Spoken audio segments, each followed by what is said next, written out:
If there is no comprehension, especially with people that find it hard to comprehend, you're going to fight a losing battle. Not everyone has the same level of comprehension.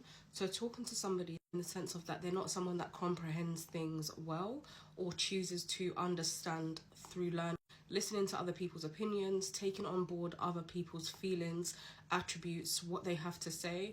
If you're talking opposite someone who is somewhat controlling in the sense only their way makes sense, only their way is the right way, you're going to get into a lot of scenarios where you don't feel the conversation is going anywhere. And I know that can trigger a lot of people, and I've seen it so many times. It's happened to me in the past, and I've seen it with people around me, where people that have a low level of comprehension will take it out on those that are able to differentiate between different viewpoints, understanding, can see things outside the box, still have their opinion, but also take on board other people's opinions, whether or not they agree with it. It's the fact that they can still understand where the person is coming from, to actually acknowledge that person and understand their feelings. And maybe something might be added where they even may change their mind. Now, it doesn't have to be a debate. It doesn't have to be for or against. It could even be something as small as you getting to know someone in a dating process, them trying to figure you out and understand what your values, principles are and what your boundaries are.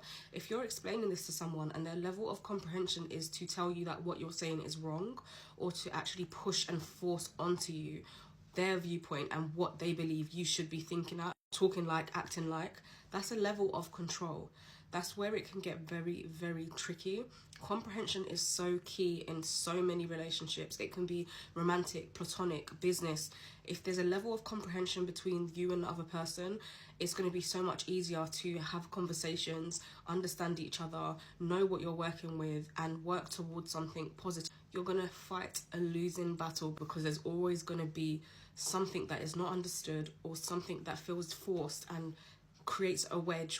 There's no understanding to listen. People get frustrated and then tend to take it out on you, and from there, that's where it can go to a whole nother level. Seek to be in relationships, whether it's platonic, business or romantic, that actually have a good level of comprehension, especially in times of friction or figuring things out and having to work things out.